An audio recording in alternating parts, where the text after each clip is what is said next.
Ang programang ito ay rated SPG. Striktong patnubay at gabay ng magulang ang kailangan. Maaaring may masiselang tema, lengguwahe, karahasan, sexual, horror o droga na hindi angkop sa mga... So makipag-usap ni Locso, nagpunta muna kami sa coffee shop dyan sa harap.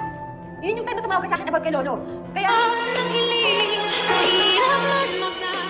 Narito na nga ang ating pakaabangan mamaya sa abot kamay na pangarap.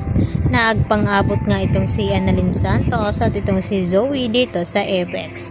At dito nga nalaman dito ni Annalyn na kararating nga lang daw dito ni Zoe at lalo pat sinabi rin dito ni Joy na kung saan daw na pupunta itong si Zoe at ang dahilan naman ni Zoe na dumating daw itong si Dr. Antonio Locke at nag-aya daw magkape na malapit sa Apex. At pagkatapos daw di umano mag-usap ni Zoe at itong si Lolo Pepe ay agad na daw niya itong iniwan dahil pupunta daw itong si Lolo Pepe dito nga kay Moira. Kaya napag-iwanan naman dito ni Zoe itong si Lolo Pepe dahil magkakape nga sila dito ni Dr. Antonio Locke. At kaya daw nasabi ni Zoe dito kay Annalyn nung tumawag ito na nasa Apex siya dahil magkalapit lang naman daw itong coffee shop at itong Apex Hospital. Kaya nakalusot na naman itong si Zoe. Subalit, paano nga ba niya malulusutan? Kung sakaling pakakawalan nga ng pulis na iyon itong si Don Pepe kapalit ng 10 milyon. At ituturo naman ng pulis na ito kung sino ang may pakana kung bakit pinadukot nga itong si Don Pepe dahil dito kina Moira at Zoe at sila nga ang utak sa pagkawala ni Don Pepe. At mapipilitan naman nakakanta ang pulis na ito dahil sa suhol na malaking pera dito ni Don Pepe sa kanya. Lalo pat kinakailangan nga daw nilang makausap agad itong si RJ at itong si Giselle nang sa ganon ay malaman nila kung ano talaga ang tunay na pagkatao dito ni Zoe at lalong-lalo na hindi siya ang tunay na anak dito ni RJ. Samantala, lumalabas na nga ang tunay na kulay dito na ugali ni Carlos dahil tila pinagbabawalan na itong si Lynette sa kung anuman ang kanyang susuotin. Dapat daw ay si Carlos ang mamimili na isusuot dito ni Lynette nang sa ganon ay hindi daw mapahiya itong si Carlos.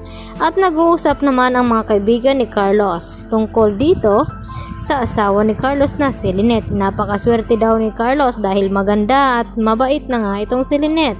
Subalit dito naman na tila natutuwa itong si Carlos at sabi ng kanyang kaibigan na hindi basta tuwa lang itong naramdaman ni Carlos dahil alam daw nila na wala na nga ang asungot dito sa bahay ni Carlos at ito na nga si Annalyn ang tinutukoy nito.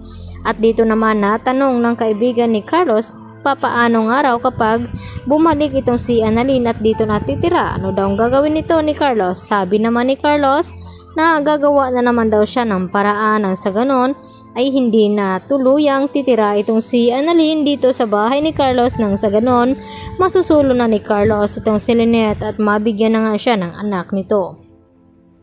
At labag naman sa kalooban dito ni Lynette na sundin ang lahat ng gusto dito ni Carlos. Tila hawak na siya ngayon sa liig at naisip naman ni Lynette ang mga sinasabi noon ni Giselle na lalabas ang tunay na ugali ni Carlos pagkatapos nga nilang makasal.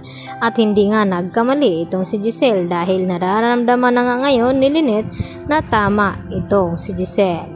At wala na nga ring lusot itong sina Moira at Zoe dahil sila ang mastermind ng pagkawala naman dito ni Don Pepe. At dahil sa malaking pera na ibabayad nga dito ni Don Pepe dito sa pulis na ito kapalit na pakawalan siya ay dito nga malalantad na itong si Zoe at Moira ang nag-utos sa pulis na ito na itago nga itong si Moira. Yan ang ating pakaabangan mamaya. Dito lamang yan sa abot kamay na pangarap. Yan ang po at maraming salamat.